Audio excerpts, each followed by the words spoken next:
Welcome and good morning, and here we are at Open Door Center for Spiritual Living, and it's a little bit rainy out there, but it's all in all a pretty nice day.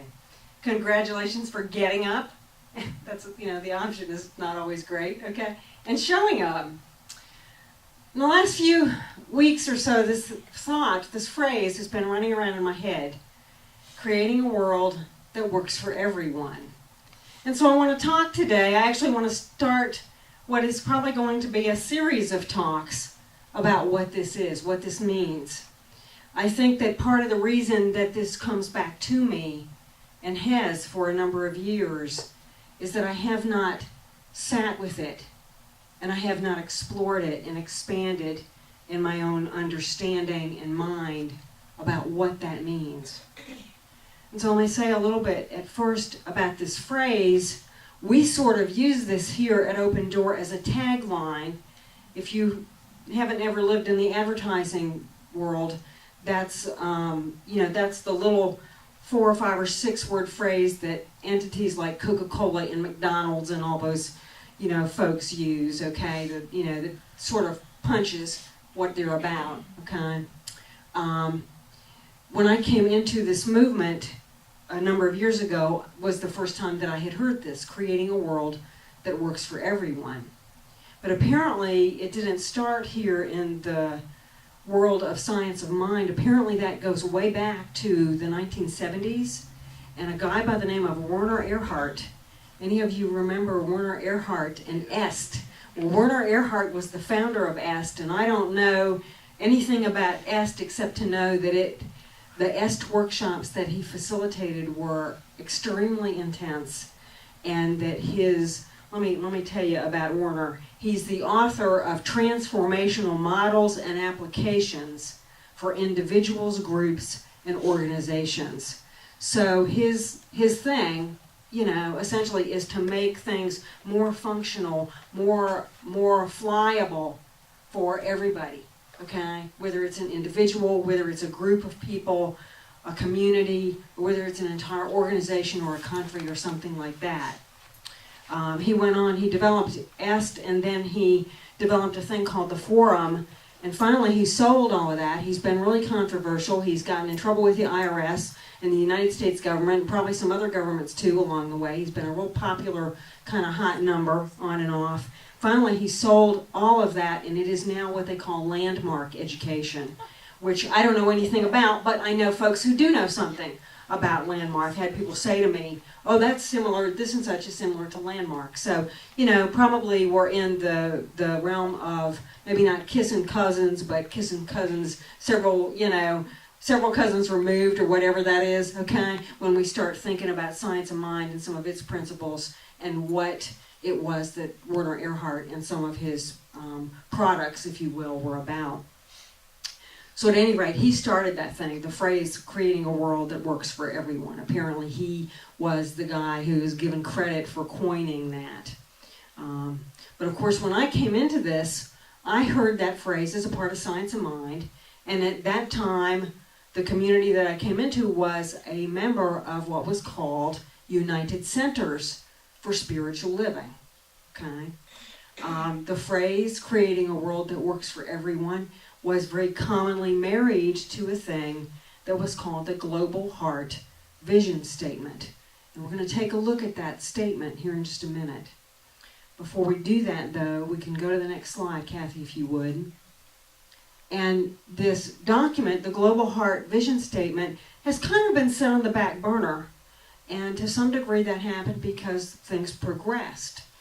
At the time that I came into this movement, and up until last year in February, there were 2 factions, 2 entities that taught the principles of Science of Mind, the teachings of Ernest Holmes. And it was really rather stupid, okay? That's just about the best way you can frame it up. That if you looked at the website for United Centers for Spiritual Living, and the website for International Centers for Spiritual Living, what you would see is pictures of Ernest Holmes, and what you would read would be the words of Ernest Holmes, and yet here there were these 2 entities where people wouldn't even talk to each other, okay? But they taught the same thing. And one of the things they taught was, are you sitting down? Oneness. Okay? So last year, this teaching did something that no other religion, no other spiritual entity has ever done before. Now, how many different veins, are there of some different churches? We won't say which kinds, but, they tend to get kind of irritated, and it sort of follows the 12-step phrase that, if you get a resentment in a coffee pot, you can go off and start your new thing. And that happens. It has happened a lot in a lot of religions. Well, last year on February 13th, Lou and Mike and I and some other folks happened to be down in New Orleans, and the U and the I, get the symbolism of that? The U and I merged, and we became one, and that is what our parent organization is now, Centers for Spiritual Living. The way back history above those two entities was that in 1950, the story I've been told is that the thing that was the baby that Ernest Holmes birthed was given lots of money, and it did what money sometimes does. It caused a huge rift, and they split. At a board meeting, they split. And so what had to happen was all those people had to die. We had to wait. They had to go, because none of them were willing to sit in a room and discuss any kind of mediation or integration or coming back into, the realm of one. And it's really interesting about this has been in the works. This integration is huge on many, many levels, and I think it really, we're going to get into what it reflects and how that came about in just a minute, but this had been, the thing had been in the works, this integration had been in the works for years. And about 4 or 5 years ago, probably understanding on some psychic level that this was going to happen, the entity called International Centers for Spiritual Living was looking at moving. They were leaving their longtime home in Spokane, Washington, and they were cleaning things out. And one of the things they found was a letter that Ernest Holmes wrote to Raymond Charles Barker. Raymond Charles Barker was one of Ernest's very first students. You know him, you've heard of Barker. We've read his books, and we have his materials in our lending library. This letter from Ernest to Raymond said, I know the day will come, when this split will be healed. It does nothing to change my love for you, my friendship for you, that you are someone who is very near and dear to me.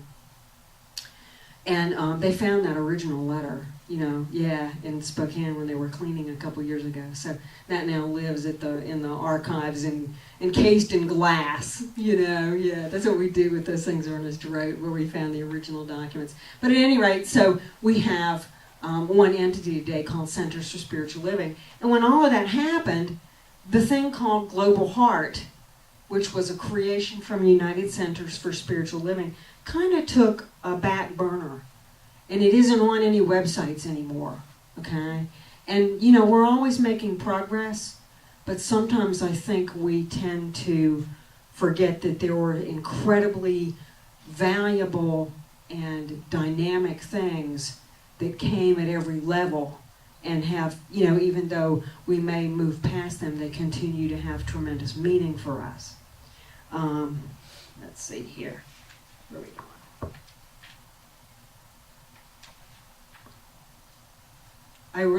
We can go ahead and shift to the next slide there, Kathy. So just to go back to the creating a world that works for everyone, the thing that I am aware of is that that's a really lofty ideal. And when I came into this, I was like, oh my God, it's like my whole body resonated to that, creating a world that works for everyone. But then how is that even possible when the large percentage of us get out of bed in the morning and just go, oh, God, please help me get through the day. Let me not kill somebody at work or want to smack my, family member around, or, have to fret about how to pay the next bill or, all the little day in and day out kind of nuances of life that tend to sometimes really help us, get sidetracked. So how do we create a world that is working on some level for everyone? And what does that even mean? What does that even look like? How can you define that? Well, again, I think this thing keeps coming back up because it seeks to be looked at. It seeks to be owned and to be validated and to be expanded upon. I believe that creating a world that works for everyone is a spiritual principle. just like love is, just like compassion or unity or oneness or standing in our faith is. I believe that we are called in this teaching to live that. It is not a teaching, as we know, that is for the faint of heart. It is a teaching that is for those who are willing to put on their boots and get out their shovels and look at the world and live in alignment with what we believe. So, we have a handout. And it is, can I get you to hand me down? You got bare feet, don't you? With happy feet. Mm-hmm. Sure, okay. So what's coming around is a copy of the Global Heart Vision Statement. And, you know, the thing that I realized is that it's important for us to, in order to get a better handle on this, to do two things. One is to kind of describe what would a world that works for everyone even look like. And then the other is maybe to tighten the belt a little and try to define that. How do we define a world that really is possibly going to work for everyone? So you have a copy of the Global Heart Vision Statement. Let's just take a look at that. And I'm gonna just read it to us. Whereas in this information age, the global brain has become an operative reality, we envision the emergence of the global heart to balance and guide the further evolution of humanity as stewards of our planet and all of its inhabitants. We see a world free of homelessness, violence, war, hunger, separation, and disenfranchisement. We see a world in which there is generous and continuous sharing of heart and resources. We envision a world in which forgiveness, whether for errors, injustices, or debts, is the norm. We see a world in which borders are irrelevant. We see a world which has renewed its emphasis, Karina and Tadashi would love this, on beauty, nature, and love through the resurgence of creativity, art, and aesthetics. We see a world in which fellowship with all life prospers and connects through the guidance of spiritual wisdom and experience. We envision a world in which we live and grow as one global family that respects and honors the interconnectedness of all life. We envision, of course, that entity that was United Centers for Spiritual Living, and this community as an heir to this legacy, as a bridge across the illness and illusion of separation, thereby dynamically empowering the vision of Global Heart. And we envision these communities as united and actuated by this compelling vision of a healthy world, a world experience of the Global Heart, and is ardently committed to bringing this vision forth through its ministries and its transformative teachings.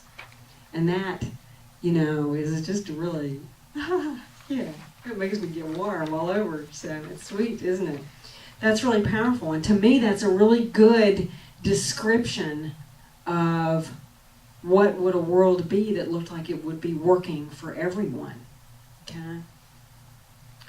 That's fairly powerful. Now, if we were to take it another notch deeper and try to define what is a world that is working for everyone, I would have to say, I had to look to somebody who had been thinking about this longer than I have. And this is a book by a guy named Sharif Abdullah. So if you've had issues about different kinds of names and how they trigger different responses in us, he's obviously not an Irish Catholic, okay? And the name of the book is Creating a World That Works for All. And he's done a lot of thinking about how do we do that? How do we create, or what would it take? What would be the components that would have to be necessary for us to begin to physiologically bring into form a world that was working for me, a world that was working literally for the people on the other side of the railroad tracks over there, a world that was working for the people on the other side of the globe, a world that was working for the little guys that were collecting money for selling magnets for, all those critters. I'm on Facebook now, and I'm tapped into Catman 2. Yeah, it's just really tragic. Every time he shows every kitten they have for adoption up there, I want to go rent a hotel or something and just start filling rooms with kittens and litter boxes and food, That's crazy. But he has 3 ideas. He says there are 3 things in this book that we would need to see in place, okay, if we wanted to begin the foundational work of creating a world that was working for everyone. So I'm going to talk about these 3 things. And then we're going to go do some homework. We're going to have bread too. Can you smell it? Mm-hmm. The first thing that he talks about here is he talks about enoughness. He says that we must have a concept, an understanding, a belief system that is rooted in knowing that there is enough, that lack is a mirage. What is the phrase here? I love this. The illness and illusion of separation, the illness and the illusion that there isn't enough of anything. Why would anything that created us in the name of love put us down here to be in a situation of lack?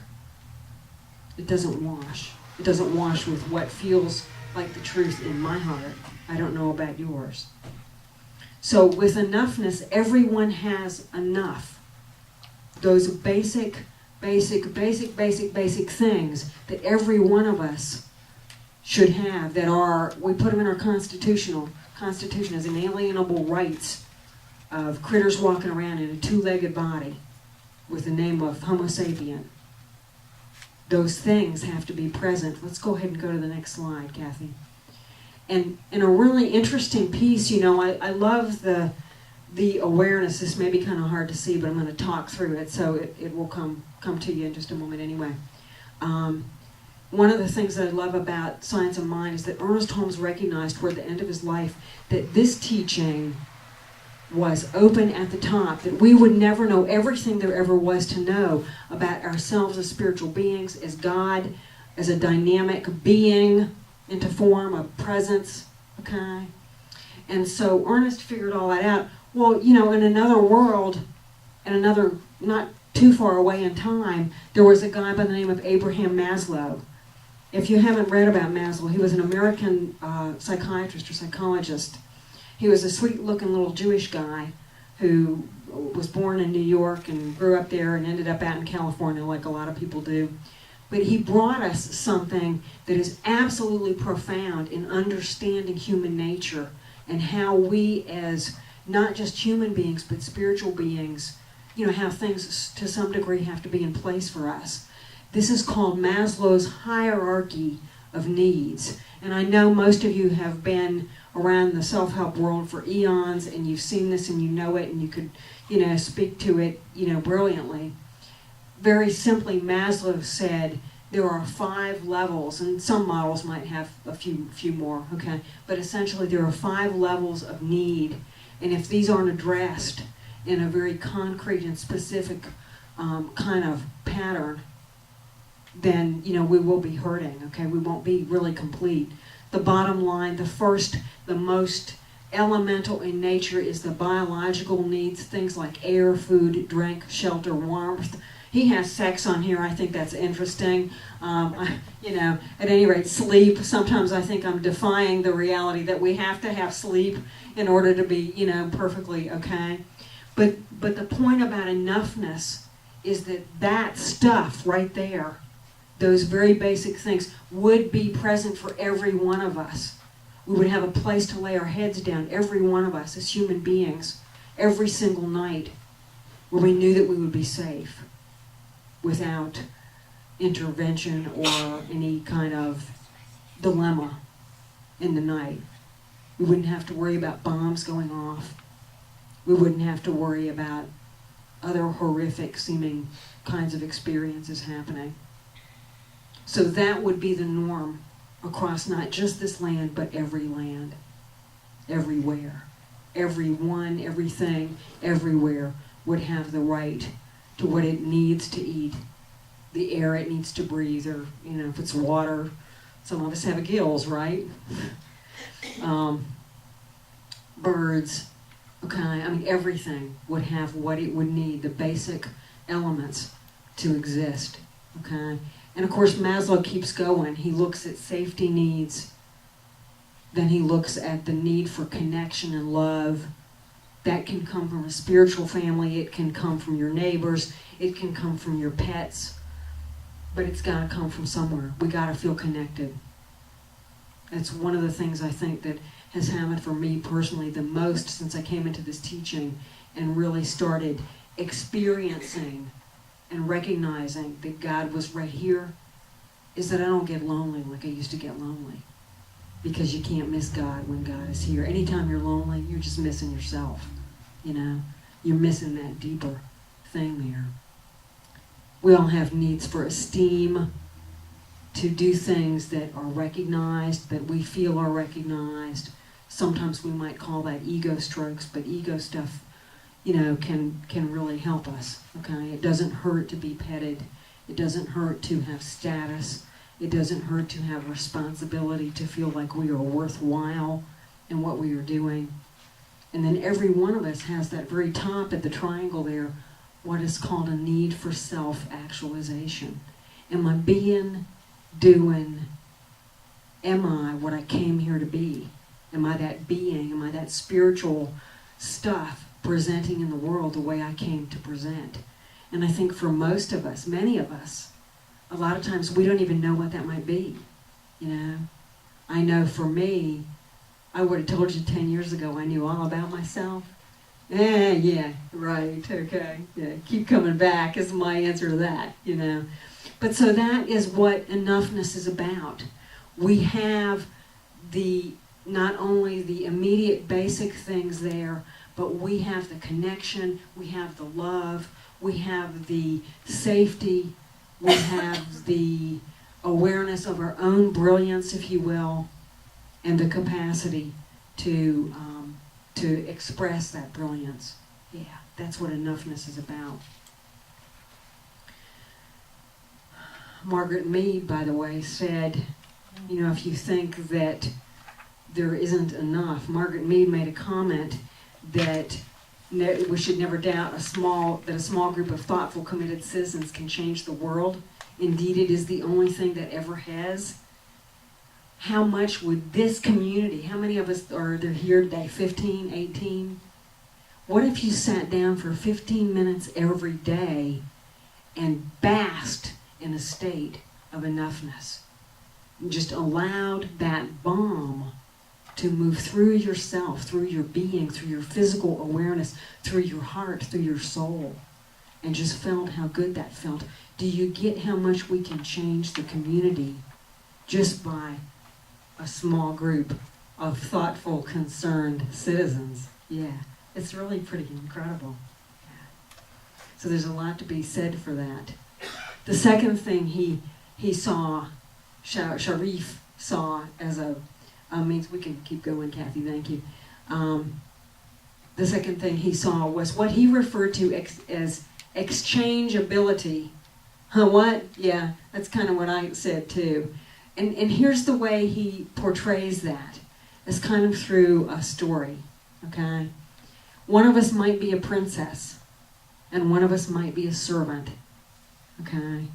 But all those things, at enoughness being in place, we could change places. The princess could become the servant could become the princess.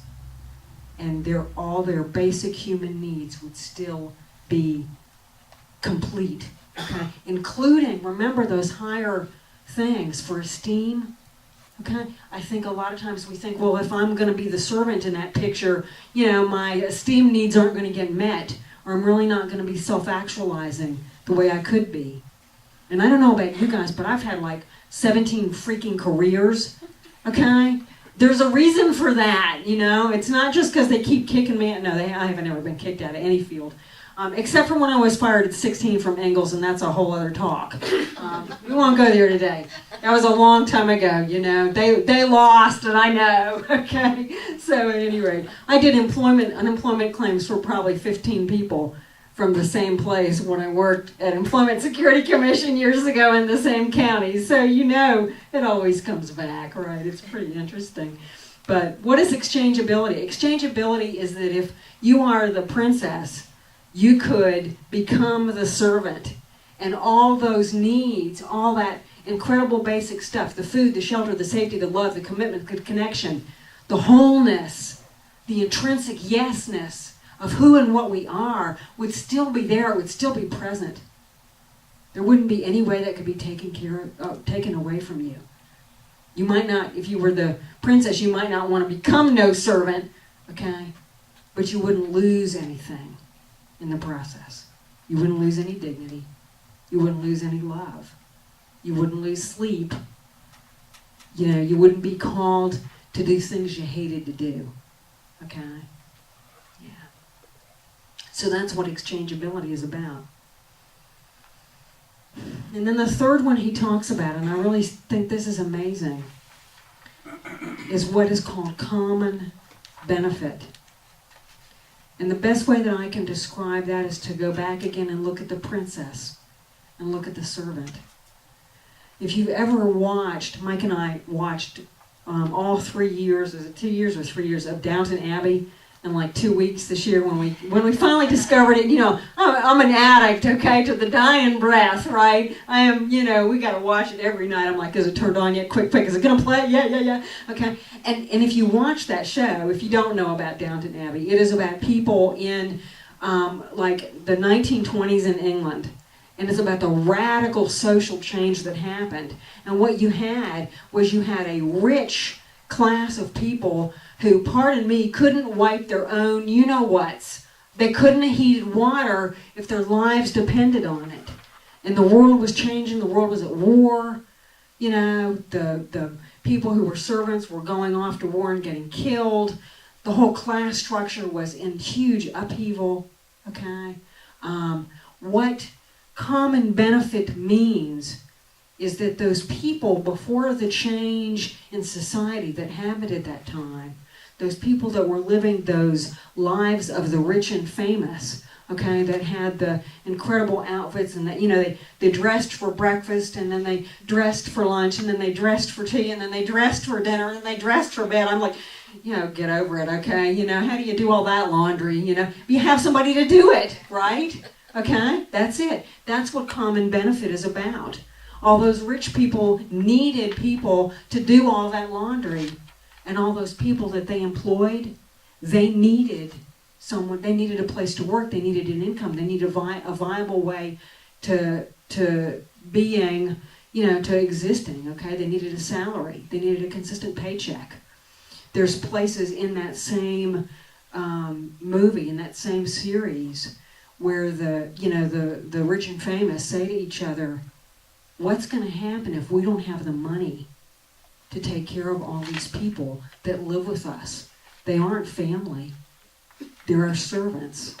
But we pay them. We give them a place to live. We give them a safe place to be, relatively speaking. If you watch Downton Abbey, that might be a little questionable, you know. But think about it, you know. When we go and do things in the society, we hand out or express tremendous benefit to the people around us. Have you ever been in that predicament where you had some money, you were like, well, I don't want to spend my money, I don't want to give it away, I want to kind of keep it to myself, I'm not sure what to do with it. And then all of a sudden you realized, wait a minute, when I walk in the grocery store and spend $50, I've just done something. And it's profound. I've not only fed the rich and famous at the top, okay, the people who own the store, but I've ensured that the lady or the man who checked out my groceries continues to have a job today. Because if every one of us said, no, I won't go to the grocery store, and we did that 3 days in a row, something would happen to their economy, okay? Something would happen. So that is what common benefit is about, that we are living in a situation where everyone is benefiting, okay? And that we're, let's add some consciousness to it. Let's put some light to it. Let's say that we're doing it in a way that is with the highest and the best for every one of us in mind, okay? So the biggest piece of this is about being aware. It's about knowing. It's about knowing, okay, when I go into a grocery store and I spend $50, where does that money go? Is it all going over to some other country that maybe I don't really like the social policies of? The answer is probably yes, if you shopped in Sylva, North Carolina, okay? But the answer is also no, that it's going to families in those third world countries. Every time you spend $50 in the grocery store, some of that money went to the families, the children, the babies, the future generations of the person that looked you in the eyes as they took that money. So we are continuing to literally sprinkle our love all throughout the planet by doing what we're doing. That's common benefit.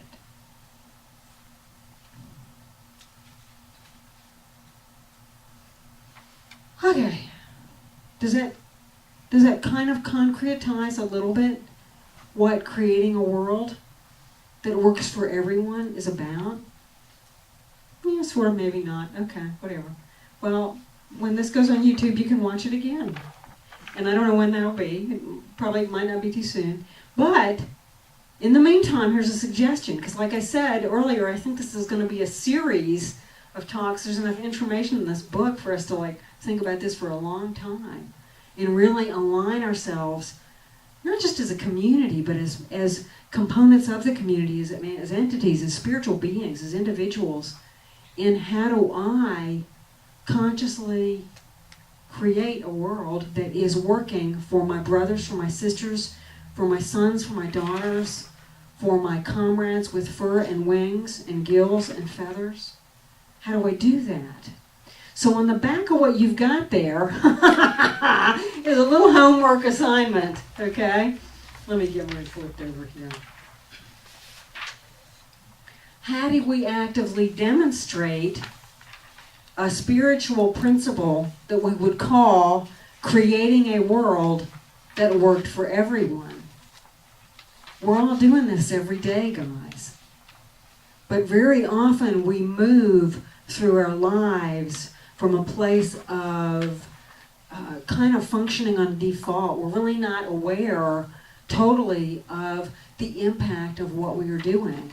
So your homework for the next week is to take this, if you're brave, okay, and walk through your days, and perhaps at the end of the day sit down and just think for a few minutes, how have I lived? What have I done that has actively sought, or maybe not even, again, it could be on default, inactively helped to create a world that is working for everyone, where people have food, where clean water is the absolute, where let's just say there's no place that clean water is not, okay?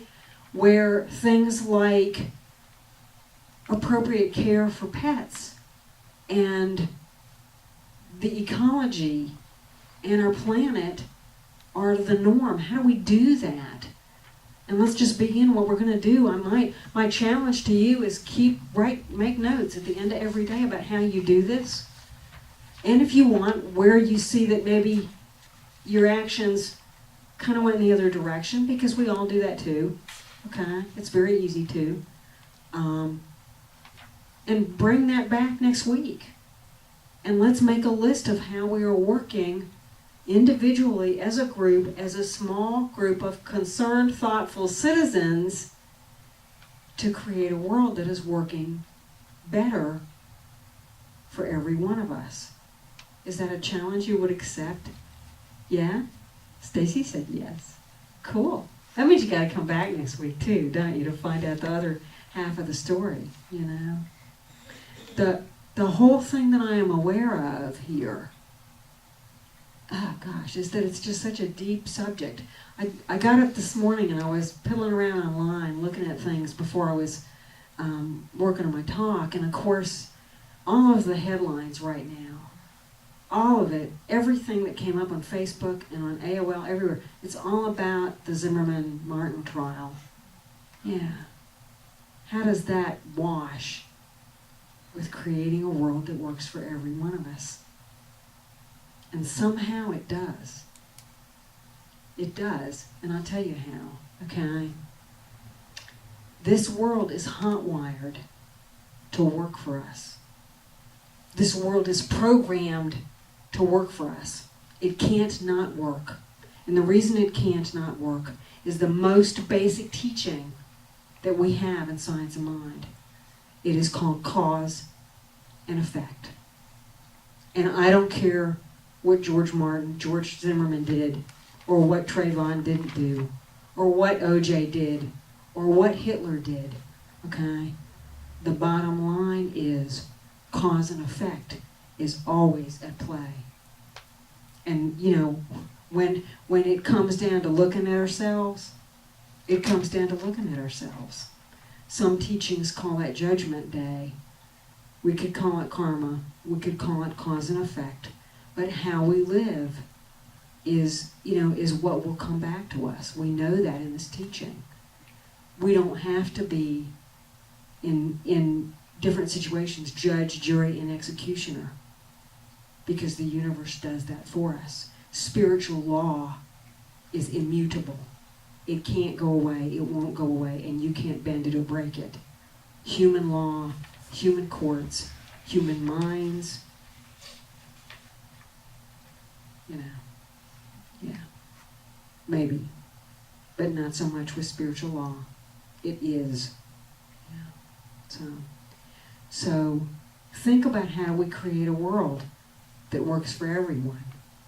If this pushes your buttons, or if you sit down to do this and it's hard to think, okay, go back to the last time you did something that was for something, that was for somebody, okay, or for something. Mike and I were on the phone yesterday, or the day before, I think it was Friday, and I was in the kitchen, and this little, I don't even have a pencil up here, this little teeny weeny spider, I don't care for them very much. He was black though, and he was cute. He was about the size of half a pencil eraser, okay? At first I thought he was a fly. I didn't have my glasses on. And I got over and I got to looking at him, and what I noticed was he had all these little silver markings. He was furry. He was really tiny and he was furry, and he had all these little silver markings. And I don't like spiders, okay? But I finally said to Mike, all right, I followed this thing around my kitchen for 10 minutes. I'm getting off the phone so I can do the glass and cardboard thing y'all know, and I put him outside, okay? The last time you saved the life of something that was unlike your, preference, okay? The last time you smiled at someone when what you really felt like doing was going, okay? Most mornings.